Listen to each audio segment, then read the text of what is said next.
Senator Lapid is recognized. You may proceed when you're ready, sir. Salamat po, Sergeant Officer. Ipapalo up ko lang po yung tanong ni Senator Lacson kanina. Yung pangalawang deliver nyo sa 125 million, kung linagay nyo sa kaha, sabi nyo binigay nyo yung 80 kay La Chica, kay Kernel, nasaan napunta yung 45 million? Kanino nyo binigay? Sa aming vault pa po yun, Your Honor. Nung kinuha nyo yung 4 na bag sa bangko, nakita ba ni Vice President Sara yun? Binuksan mo sa harap niya? O hindi na, diniretso mo na kay Kernel La Chica? Pagkuha ko po ng pera sa bangko, inilagay ko sa bag, Your Honor. Dinala po namin yon sa opisina po namin at doon po nilagay ko po sa aking extension office, Your Honor. Hindi mo nilagay sa vault? Yung first withdrawal po, Your Honor, yung 2022, hindi na po nailagay sa vault, Hindi, Your yung Honor. pangalawa. Sabi mo, naibigay mo kay La Chica yung 80. Yung 45 million, saan mo linagay? Sa Kanino mo aming- binigay? Ginilagay ko po sa aming vault, Your Honor. Then, after po na-release ko po, yung first release ko na 80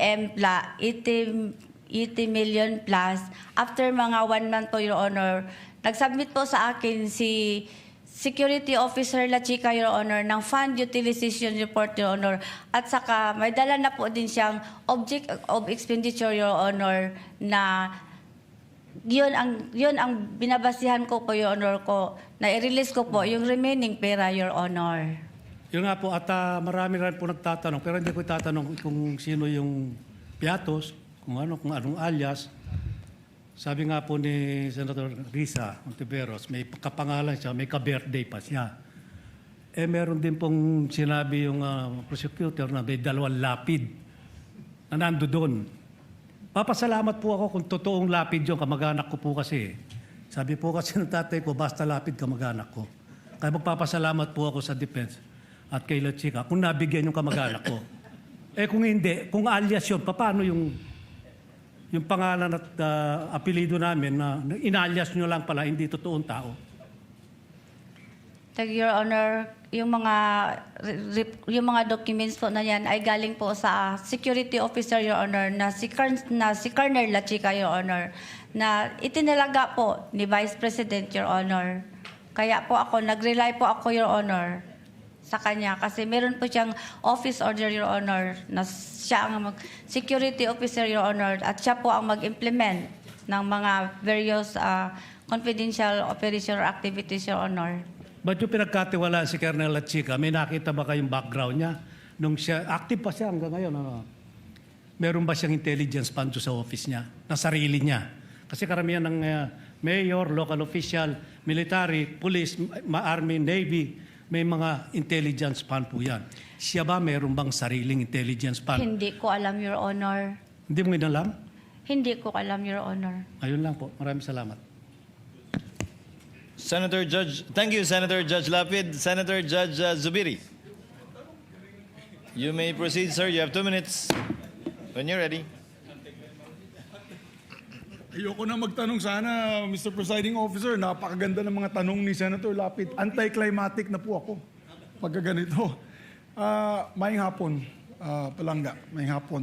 Silingan man ta, Ma'am Gina. May hapon, sir. Ay, Ma'am. Your Honor. Yes, ma'am.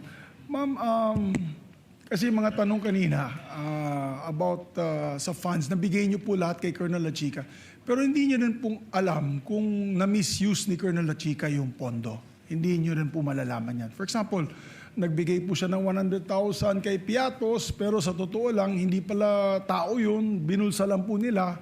Posible din po yan kasi nabigay mo lahat ng pondo kay Colonel La Chica. Tama po yun, Madam. Nag-base pa ako, Your Honor, sa kanyang sinabit sa akin na Fund Utilization Report, Your Honor.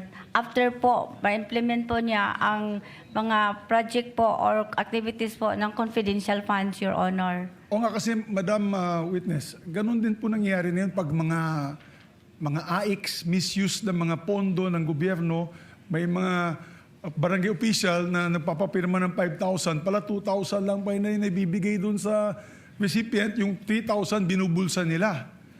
Posibleng mangyari din po dito dahil yung mga pinapirma na binigay sa iyo ay hindi po natin na-verify. Totoo po yun. Hindi naman na-verify. Biniverify ko po yun through La Chica, Your Honor. Kasi siya po ang nag-implement, Your Honor. Siya po ang may alam, Your Honor. Siya po ang eksperto, Your Honor. So, iisang tao lamang ang iyong gisaligan, yung pininiwalaan mo, madam.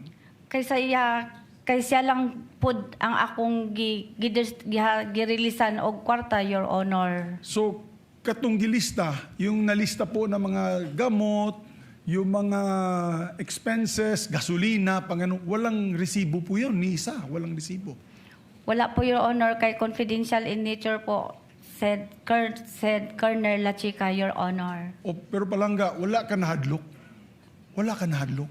In other words, hindi po kayo natakot. Kasi you're the SDO you're the accounting officer. Alam ko lahat ng LGUs, lahat ng mga government agencies, pati Philippine Sports Commission, hindi po naglalabas ng pondo yan kung walang resibo, ni piso. Talagang pambili lang ng equipment para sa sports. Kailangan may resibo po. At bine-verify pa yung resibo ay official receipt, hindi po yung acknowledgement receipt. Wala mo mahadlock, ma'am. Ako, Your Honor, nag-trust ako kay Colonel La Chica, Your Honor, kasi nag-trust po si BP Sara, kay siya po ang gitudlo nga security officer, Your Honor. At saka, ang gigastusan po, Your Honor, is confidential in nature, Your Honor. Sapagka ako ang understanding, Your Honor, kung i-divulge or itugan or isulti kung kinsa tong tawhana, Your Honor, mapiligro o mabutang Delikado, sa alanganin. masama ang tao, Your Honor. Oo. Okay. I have no Kay further confidential questions. in nature man to, Your Honor. Salamat kayo palangga. Thank you. Salamat po. Thank you, Senator Judge Zubiri, for the information of the Senator Judges. We shall try to wrap this up by 3 p.m. And according to the Senate President, we shall convene session at 3:30 p.m. The Senate President is recognized. Thank you, Mr. Presiding Officer. Magandang hapon muli, Ms. Acosta. According sa joint circular, kailangan pag nagsubmit ng liquidation report, kasama doon yung documentary evidence of payments. In this case, in acknowledgement receipts. Doon sa 4 ninyong liquidation report, bakit po walang mga documentary evidence of payments? Bakit po walang acknowledgement receipts? Wala pa po, Your Honor, kasi kinokolekta pa po ang mga acknowledgement receipt, Your Honor, considering po, Your Honor, na iba-iba pong location, Your Honor, ang pag-implement po ng confidential activities or operations, Your Honor. Pero klaro sa joint circular na dapat naka-attach yung documentary evidence of payments, yung acknowledgement receipts. At bakit hindi nyo inintay dumating yung acknowledgement receipts? May deadline po, Your Honor, kung kailan po isubmit ang liquidation report, Your Honor, sa COA, Your Honor, in every confidential fund na na-release, Your Honor. Nag-demand ba kayo? Kanino manggagaling yung acknowledgement receipts? Sa security officer po, Your Honor, na si Colonel La Chica, Your Honor. Sino gumawa ng mga acknowledgement receipts? Nagbigay lang po ako sa kanya ng USB template po ng acknowledgement receipt, Your Honor. So siya gumawa rin? Basta binigay ko po sa kanya ang template na naka-USB po, Your Hindi Honor. kayo ang gumawa ng acknowledgement receipts? Yun po ang gibigay ko lang po sa kanya, Your Honor, is yung template, Your Honor. Bakit hindi nyo dinemand sa kanya yung acknowledgement receipts bago nyo isubmit yung liquidation report? Bakit hindi nyo sinabi, bigay mo na sa akin dahil may deadline tayo? Wala pa po, di pa po niya nakakolekta lahat, Your Honor.